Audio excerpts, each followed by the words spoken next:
So hello and welcome. तो आज इस वीडियो में हम लोग देखने वाले हैं क्लास 10th का 2020 का जो सोशल साइंस का पेपर था उसका हम लोग एनालिसिस करेंगे और कैसे एग्जाम में लिखना है, चाहे वो मॉडल एग्जाम हो चाहे फाइनल एग्जाम हो सोशल साइंस के। क्या आपको रट के एज इट इज वर्ड में आपको आंसर लिखना है या आप ओन वर्ड में लिख सकते हो, किस तरीके से मार्किंग होती है, ये सारी चीजें हम लोग डिस्कस करने वाले हैं।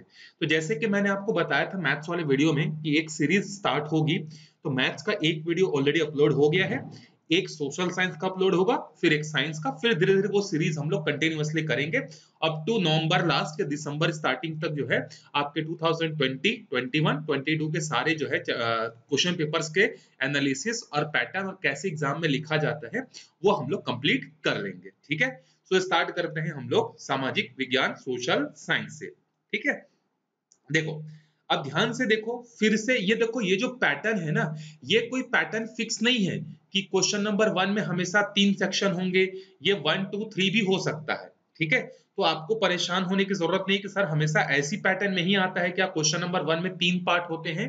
ऐसा कंपलसरी नहीं है, हर बार पैटर्न चेंज होते रहता है। तो अगेन सोशल साइंस में थोड़ा सा मैथ से आपको थोड़ा सा अलग हटके जो है लिखना है। कैसे लिखना है मैं आपको बताता हूं। ठीक, जैसे क्वेश्चन है यहाँ पे क्वेश्चन नंबर फर्स्ट और ये उसका पार्ट 1 है। तो आप अपने सोशल साइंस के जो आंसर शीट जो एग्जाम रहेगा उसके आंसर शीट में क्या लिखना है, यहाँ पे आप लिखना आंसर नंबर 1 और ये अच्छे से बॉक्स में बंद करोगे। ठीक है, फिर नीचे भी लिख सकते हो आप यहाँ पे स्मॉल में पार्ट ए, इस तरीके से नीचे अंडरलाइन एक लाइन छोड़ोगे, फिर यहां पर लिखोगे आंसर और पहला। जैसे पहला क्वेश्चन क्या है, out of the following which resources is main made.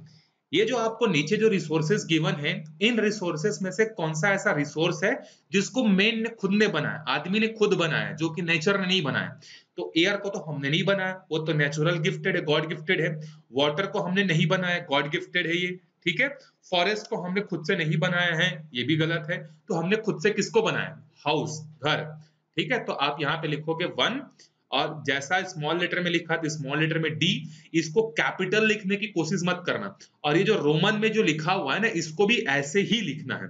तो आप लिखना यहाँ पे डी और यहाँ पे लिखना हाउस, फिर एक लाइन छोड़ के आगे बढ़ जाना। सेकंड पर आपको सप्लीमेंट्री का टेंशन नहीं है, आपको अपनी स्पीड मैनेज करनी है। आपको जितनी सप्ली चाहिए, आप एग्जाम फीस पे करते हो आपको मिलेगी। ठीक है, तो आप सप्ली के लिए परेशान मत हो, आपका स्पीड जो होता है काफी मैटर करता है। तो आप अभी से लिखना प्रैक्टिस करो। मैं तो आपको बोला हूं कि मैं अपना ईमेल आईडी भी आपको पास कर दूंगा, या मेरे आप चैनल पे जाके अबाउट सेक्शन में देख सकते हो वहां पे कि मेरा ईमेल आईडी क्या है। आप एक क्वेश्चन पेपर पूरा सॉल्व करो, आप मुझसे चेक भी करा सकते हो कि सर ये जो मैंने लिखा है, ये मैंने जो लिखी है, ये पैटर्न सही है क्या, कहीं पे कुछ करेक्शन करना है क्या। मैं पूरी कोशिश करूंगा कि सब जितने लोग सेंड करेंगे मैं सबकी पूरी हेल्प कर सकूं, सबका मार्क्स इंक्रीज करने में मैं हेल्प कर सकूं। ठीक है, अब पढ़ाई करने का वक्त आ गया है, जितना दिवाली दशहरा मनाना था हो गया। ठीक है, सेकेंड क्वेश्चन पे आते हैं। देखो सेकेंड क्वेश्चन हमारे पास क्या है यहाँ पे, हाँ सेकेंड क्वेश्चन है, देखो सेंट्रल बजट इज पास्ड। जो सेंट्रल बजट होता है वो कहां पे पास होता है, in parliament, in assembly, in legislative assembly, none of this. देखो स्टेट का जो बजट है वो लेजिस्लेटिव असेंबली में पास होता है, सेंट्रल का जो बजट है वो कहां पे होता है, पार्लियामेंट में होता है। तो सेकंड का ए है, तो सेकंड में आप लिखोगे ए और यहां पर क्या दिया है, जैसा लिखा है इन पार्लियामेंट, तो आप एज इट इज लिखोगे, सिर्फ पार्लियामेंट नहीं लिखोगे, इन पार्लियामेंट, ऐसा पूरा का पूरा जैसा लिखा गया है वैसे ही लिखोगे। फिर मूव कर जाना, अगर आपको एक लाइन छोड़ना है तो छोड़ भी सकते हो, नहीं तो कंटिन्यूअसली भी लिख सकते हो। ठीक है, अगले क्वेश्चन पे आते हैं। नेक्स्ट क्वेश्चन क्या है, देखो हमें पूछा है कि जो रशिया, द नेम ऑफ संसद ऑफ रशिया इज। जैसे हमारे यहाँ संसद है ना, जिसको हम लोग संसद भवन बोलते हैं, उसी तरीके से रशिया का जो संसद है, पार्लियामेंट है, उसका नाम क्या है, उसका नाम है डूमा। ये हम लोग पढ़े थे जब रशियन रिवॉल्यूशन पढ़ रहे थे। तो तीसरे का आंसर क्या है, यहाँ पर आप लिखोगे सी और यहाँ पर लिखोगे डूमा। ठीक है, ये इस तरीके से। फिर आ जाओगे फोर्थ वाले पे, तो फोर्थ वाला हमारा क्वेश्चन क्या है देखते हैं। तो फोर्थ वाला क्वेश्चन है कर्नल नासिर, ये जो कर्नल नाजिर हैं ये कहां से रिलेटेड थे? ये रिलेटेड थे इजिप्ट से, जिसका दूसरा नाम क्या है, हिंदी में बोलते हैं इसको मिस्र बोलते हैं, इजिप्ट। ठीक है, तो यहां पर आप फोर्थ का लिखोगे ए और यहां लिखोगे इजिप्ट, और जैसा ब्रैकेट में दिया है पूरा वैसे लिखोगे इजिप्ट और यहां लिखोगे मिस्र। ठीक है, नेक्स्ट है फिफ्थ क्वेश्चन पे आते हैं। तो फिफ्थ क्वेश्चन हमारे पास क्या है, देखो, those whose purchasing power is less, मतलब वो जिनकी परचेसिंग पावर कम होती है, मतलब खरीदने की कैपेसिटी कम होती है। खरीदने की कैपेसिटी कब कम होगी? जब उनके पास पैसे कम होंगे। तो देखो, जिनके पास परचेसिंग पावर कम होती है इसका मतलब ये नहीं है कि वो खाना नहीं खाते हैं, वो खाना खाते हैं। डू नॉट परचेज फूड, ये भी गलत है, वो फूड खरीदते हैं। बिकम माल न्यूट्रिशन, माल न्यूट्रिशन भी हो जाते हैं। Can not purchase nutritious food, जिनकी परचेसिंग पावर कम होती है ना, वो न्यूट्रिशियस फूड को खरीद नहीं पाते हैं। तो आप यहाँ पर करेक्ट आंसर में क्या लिखोगे? डी, और जो भी स्टेटमेंट दिया है वो स्टेटमेंट यहाँ पे आप पूरा लिखोगे। ये हो गया आपका पार्ट 1 खत्म। ठीक, अब अगले क्वेश्चन में जाने के लिए आप फिर से यहाँ पर देखो, या तो आप पार्ट 2 करके डायरेक्टली लिख सकते हो, या अगर चेक करने वालों को आप तकलीफ नहीं देना चाहते तो आंसर नंबर फर्स्ट, देखो आपकी प्रायोरिटी ये है कि कॉपी चेक करने वाले को आपको तकलीफ नहीं देनी है, उसको ढूंढना ना पड़े कि आपने कौन सा आंसर लिखा है पहले। और हमेशा ये कोशिश करिए या तो स्टार्टिंग से एंड की तरफ सीक्वेंस में बढ़िए। ऐसा नहीं कि क्वेश्चन नंबर 2 सॉल्व कर लिया, अरे फिर क्वेश्चन नंबर 10 आता है मेरे को उसको सॉल्व कर लिया, फिर जंप करके क्वेश्चन नंबर 22 में, ऐसे नहीं करना है। या तो आप स्टार्टिंग से एंड पे जाओ या एंड से स्टार्टिंग पर आओ। इससे कॉपी चेक करने वालों को कन्वीनियंट होता है, बार बार उसको क्वेश्चन पेपर में ढूंढना नहीं पड़ता है कि ये कितने मार्क्स का क्वेश्चन है। अगर आपने क्वेश्चन चेक करने वाले को या कॉपी चेक करने वाले को परेशान किया तो उसकी साइकोलॉजी चेंज हो जाएगी, और हो सकता है कि आपके हाफ ऑफ मार्क्स कहीं ना कहीं चले जाए, और वही हाफ ऑफ मार्क्स आपको टॉप 10 में ला भी सकता है, और वही हाफ मार्क आपको टॉप 10 से बाहर भी कर सकता है। ठीक है, सो अल्टीमेट पर्पस आपका क्या होना चाहिए? अल्टीमेट पर्पस आपका होना चाहिए अभी से प्रिपरेशन, कि मुझे टॉप 10 में आना है छत्तीसगढ़ में, अपना फोटो न्यूज़पेपर में लगवाना है। उसके बाद आपको जो भी अवार्ड पैसे मिलते हैं दे ऑल आर सेकेंडरी। ठीक है, आपको अपने पेरेंट्स का नाम जो है न्यूज़पेपर पे आना है, न्यूज चैनल पे आना है, ये बात आपको ध्यान रखनी है। और उसके लिए मैं पूरी कोशिश करने को तैयार हूं, मेरे साइड से जितना पॉसिबल है मैं पूरी कोशिश करने वाला हूँ। ठीक है, अब देखो पार्ट बी में क्या है, आपके पास है मैच द फॉलोइंग। अब देखो मैच द फॉलोइंग आपको बच्चों वाला नहीं करना है। जैसे बच्चों वाला कैसे कर दिए कि सॉइल पोल्यूशन किसके कारण होता है? केमिकल फर्टिलाइजर के कारण। सेल्स टैक्स स्कैम जो हुआ था वो क्या था? स्टेलिंग ऑफ टैक्स था। इंडस्ट्रियलाइजेशन ऑफ जर्मनी क्या था? एफसीआई क्या है? मिनिमम सपोर्ट प्राइस है।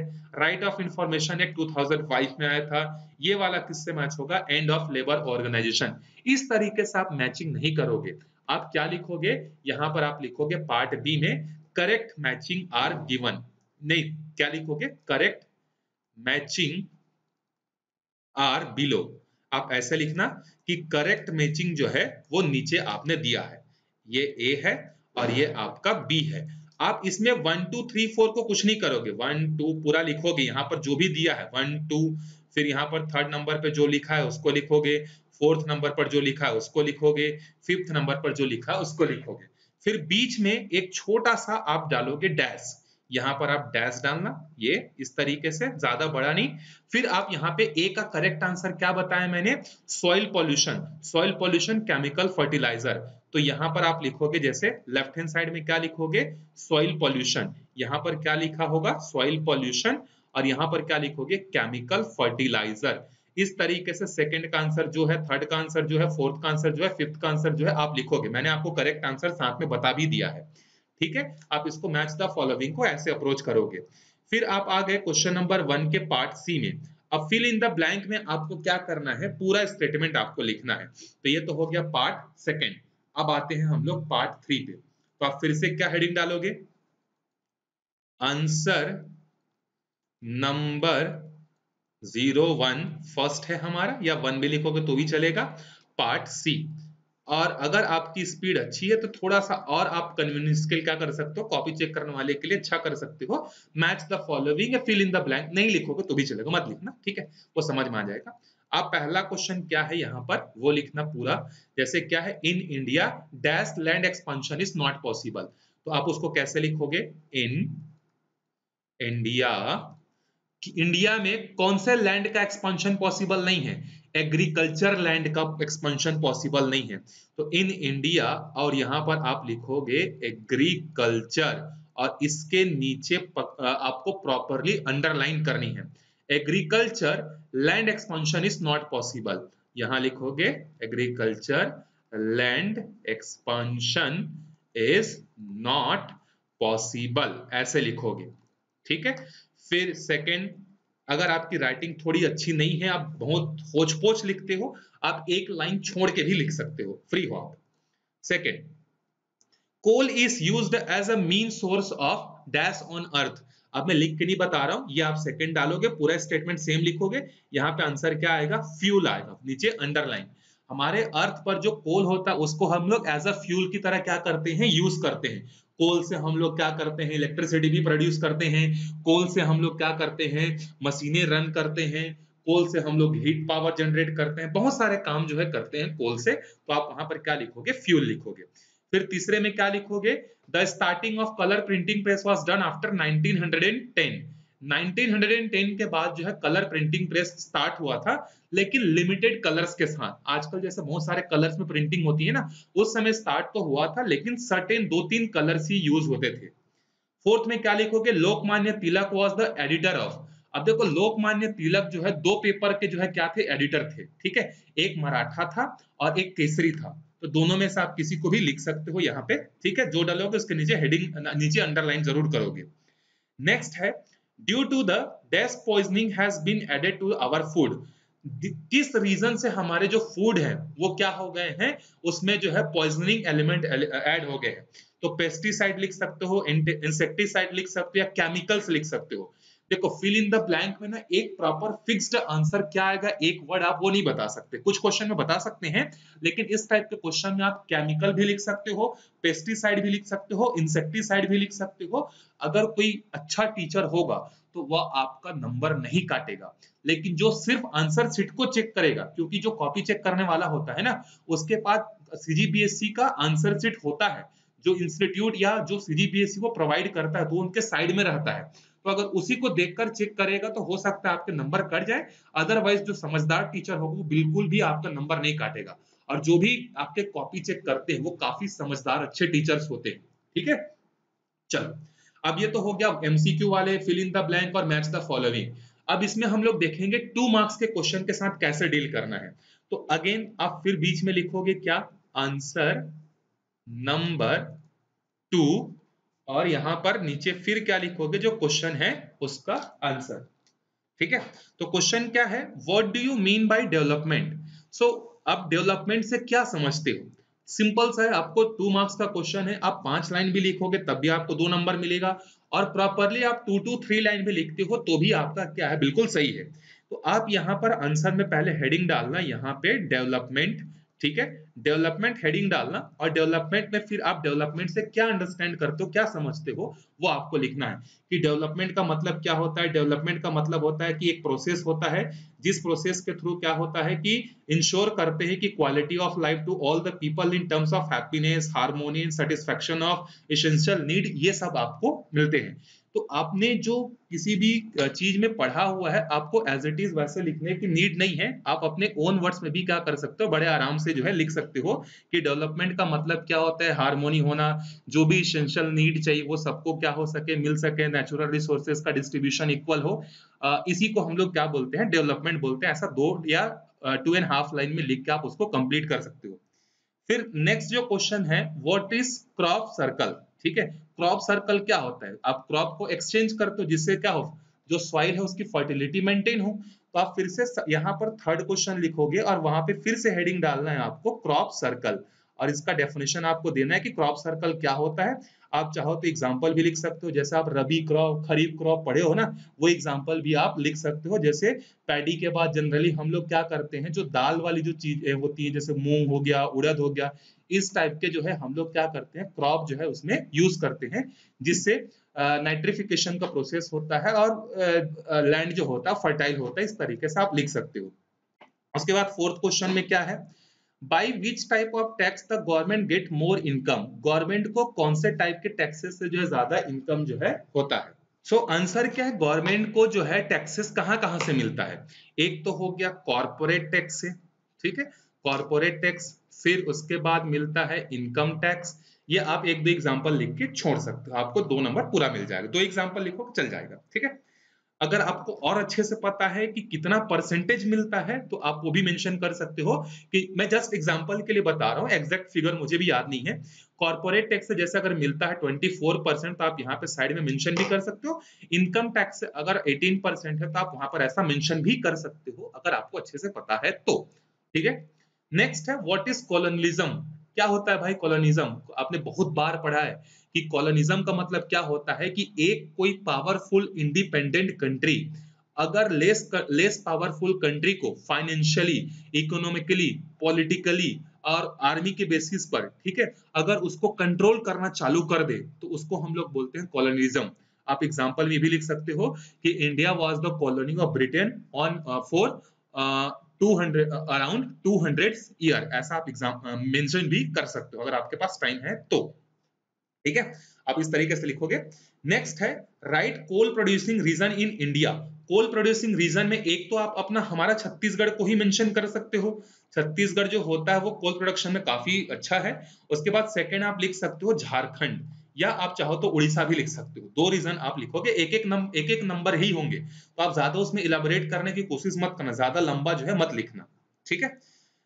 इसके बाद देखो ये जो 3 मार्क्स के जो क्वेश्चन है, आप कोशिश करना कि पैराग्राफ में ना लिखा जाए, आप कोशिश करना कि पॉइंट्स के फॉर्म में लिखा जाए, पॉइंट्स के फॉर्म में लिखने से एक तो टू द पॉइंट होता है, और पैराग्राफ पढ़ने के लिए किसी के पास इतना ज्यादा टाइम भी नहीं होता है, ठीक है। तो हम यहाँ पर क्या करेंगे कि कोशिश करेंगे कि हर आंसर को हम लोग क्या कर सकें, पॉइंट में लिखें। देखो मैं सिर्फ आपको फॉर्मेट बता रहा हूं, ठीक है, आप अपने वर्ड्स में आंसर लिखने को फ्री हो, मैं आपको सिर्फ फॉर्मेटिंग बता रहा हूं कैसे लिखना है। जैसे यहां पर क्वेश्चन है, why was the डिसआर्मामेंट movement for piece started in Japan, हमने पढ़ा है कि जब रशिया और यूएसए के बीच में कोल्ड वॉर स्टार्ट हुआ, कोल्ड वॉर को जीतने के लिए दोनों ही कंट्रीज जो थी वो क्या करती थी, वॉर पे जो है, मतलब वॉर तो था नहीं एक तरीके से, लेकिन वो वेपन्स बनाने में बहुत ज्यादा जो है पैसे खर्च करती थी, मतलब एक दूसरे से होड़ में थी कि कौन ज्यादा डिस्ट्रक्टिव वेपन बना सकता है। तो आप वहां पर लिखोगे कि जापान में पीस मूवमेंट स्टार्ट क्यों हुआ, जापान में पीस मूवमेंट स्टार्ट होने के फॉलोइंग रीजन है।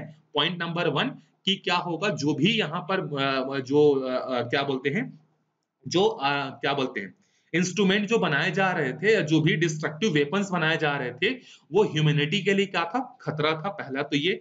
दूसरा आप ये लिख सकते हो कि इससे क्या होगा, फाइनेंशियली भी लॉसेस होंगे जिस कंट्री पर बम्बार्डिंग की जाएगी, दूसरा पॉइंट आप ये लिख सकते हो। तीसरा पॉइंट आपको जो भी याद आएगा वो भी लिख सकते हो। मैं मैं फिर से बोल रहा हूं, मैं आपको फॉर्मेटिंग बता रहा हूं, आंसर आप अपने मर्जी से लिखोगे। Following are the reason for disarmament movement करके फिर पहला पॉइंट लिखना, दूसरा पॉइंट लिखना, तीसरा पॉइंट लिखना, इस तरीके से, ठीक है। चलो नेक्स्ट है question number 8, What was the effect of competition between the US and Soviet Union in Vietnam? Vietnam में जो है क्या हुआ, यूएसए और यूएसएसआर का मतलब होता है रशिया, इसका क्या इंपैक्ट हुआ। तो पहला इंपैक्ट क्या हुआ था, जो वियतनाम है 2 पार्ट में डिवाइड हो गया था, ठीक है। दूसरा रीजन क्या था, फिर से वही लिखोगे, following are the effects of competition between the USA and Soviet union on Vietnam, ऐसा करके डैश डालोगे, फिर नीचे 1 2 3 लिखोगे। Vietnam is divided into 2 parts, that is North Vietnam, South Vietnam. North Vietnam follow the capital socialism and South Vietnam follow the capitalism। इस तरीके से आप वहां पर 2 3 रीजन लिखोगे, क्योंकि 3 पॉइंट्स लिखोगे तभी 1 + 1 + 1 है। अगर आपने सिर्फ 2 लिखा तो आपको 2 नंबर मिलेंगे, ठीक है। उसके बाद नेक्स्ट है question number 9, right 3 positive effect of language based state formation. Language basis पर जब स्टेट का फॉर्मेशन हुआ तो उसके क्या क्या फायदे हुए, ठीक है। अब देखो 3 नंबर के क्वेश्चन में आप चाहो तो फ्लो चार्ट भी ऐड कर सकते हो, मैं अभी इसलिए नहीं बता रहा हूं क्योंकि 3 नंबर के क्वेश्चन में अगर आपने फ्लो चार्ट बनाना चालू कर दिया तो फिर काफी लेंदी हो जाएगा लिखना आपके लिए, ठीक है। फ्लो चार्ट हम लोग चालू करेंगे चौथे 4 नंबर के क्वेश्चन से, कि किस तरीके से फ्लो चार्ट बनाया जाता है, इंटरैक्टिव फ्लो चार्ट कैसे बनता है। तो लैंग्वेज के बेसिस पर स्टेट बनाने से क्या क्या फायदे हुए? तो पहला फायदा तो क्या हुआ कि नेशनलिस्टिक की जो फीलिंग है वो इंक्रीज हुई, डेवलपमेंट हुआ, रीजनल लोगों की बातें जो है गवर्नमेंट तक पहुंची। इस तरीके से आप 2-3 पॉइंट्स जो है क्या कर सकते हो उसमें एड अप जो है कर सकते हो। नेक्स्ट है, what are the challenges that small producers face from globalisation? Globalisation का इंपैक्ट क्या हुआ स्मॉल प्रोड्यूसर्स पर? उनके जॉब्स चले गए, ठीक है, उनकी प्रोडक्टिविटी क्या हो गई, लेस हो गई, उनका सेल क्या हो गया, कम हो गया, वो डेप्थ में क्या हो गए, आ गए। तो ऐसे लिखोगे, the challenges that small producers face from globalisation are 1 2 3। बड़ी कंपनियों ने उसके मार्केट को कैप्चर कर लिया, उनको जॉबलेस होना पड़ा, लो डेप्थ में वो फंस गए। इस तरीके के पॉइंट आप उसमें ऐड करोगे। जो अगला वीडियो आएगा उसमें हम लोग 4 मार्क्स के क्वेश्चन को डील करेंगे, और 4 मार्क्स के क्वेश्चन में हम लोग जहां जहां पॉसिबल है वहां फ्लो चार्ट बनाएंगे, क्योंकि फ्लो चार्ट जो होता है बहुत इंटरेक्टिव होता है, वो एक ही बार में समझ में आता भी है। ठीक है, आपने अंदर में पॉइंट्स में क्या लिखा है वो उतना मैटर नहीं करता, लेकिन अगर आपने फ्लो चार्ट सही से बना दिया तो बहुत इंप्रेस जो है होता है। तो वो हम लोग अगले वीडियो में जो है देखेंगे।